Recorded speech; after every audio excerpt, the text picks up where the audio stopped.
Në një botë ku stresi dhe ankthi po bëhen gjithnjë e më të pranishëm, një ngjarje që promovon jetesën e shëndetshme dhe mbështetjen për ata që luftojnë me varësitë dhe sfidat e shëndetit mendor, ka mbledhur vëmendjen e shumë profesionistëve dhe qytetarëve.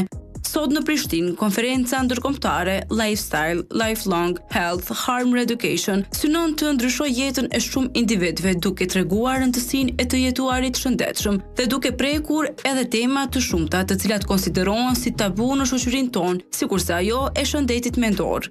Lifestyle Conference me temën e këtij viti Lifelong Health and Harm Reduction ka për synim që të paktën të zgjojë aftësitë e mira apo stilet e shëndetshme të jetës dhe të zgjojë veprimet që nuk i bëjmë, po që reduktojnë rrisqet, apo edhe t'i bëjmë dhe t'i reduktojnë rrisqet.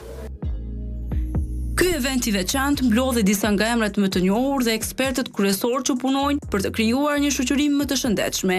E pjesë e diskutimit ishte edhe Luan Përçuku, kardiolog, i cili tha se nëse e keni të vështirë për të lënë duhanin, atëherë përdorni alternativa tjera më pak të dëmshme.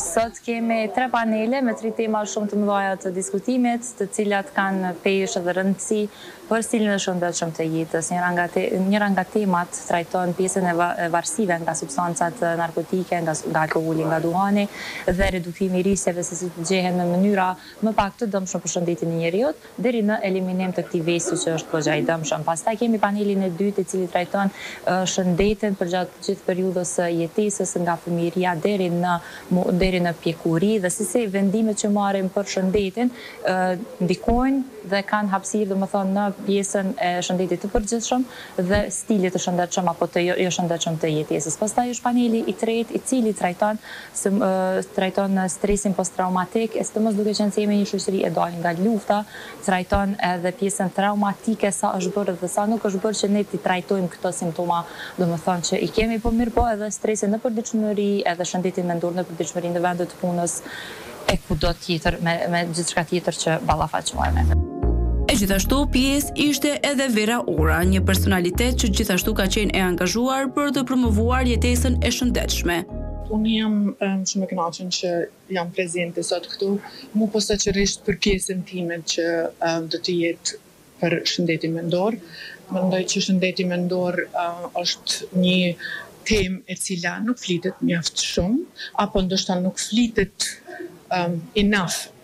Mendoj sa duhet, dhe kjo është një konferencë e cila do ta filloj një tematik e cila ka shumë rëndësi dhe besoj që shumë të pranishëm do ta kenë një benefit, një hurim të gjerë, edhe ta shohin nevojën që shëndeti mendor duhet të ketë platforma të tilla sa më shumë. Ndër të tjera, Dr. Shuperka theksoi se duhet të gjejmë alternativa më pak të dëmshme kur vjen puna tek duhanpirësit dhe duhani, nga alternativa të duhanit pa djegje deri në eliminimin e varësisë së duhanpirjes. Laura Shehu, përfaqësuese e Ministrisë së Shëndetësisë, tregoi për rëndësinë dhe ndikimin e aktiviteteve të tilla për shoqërinë.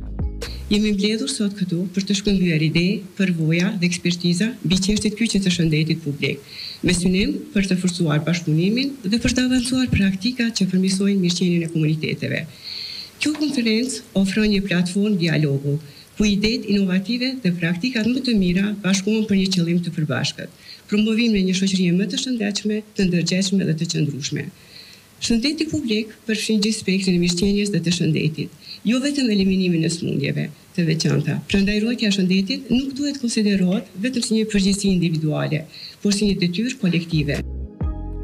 Konferenca ishte një mundësi për të reflektuar dhe për të krijuar bashkëpunime që mund të shpërndajnë mesazhe të fuqishme, të cilat do të ndihmojnë të gjithë ata që kanë nevojë për mbështetje. Kjo ishte një hap i rëndësishëm drejt krijimit të një shoqërie më të kujdesshme, ku ndihma dhe mirëkuptimi janë në qendër të çdo veprimi.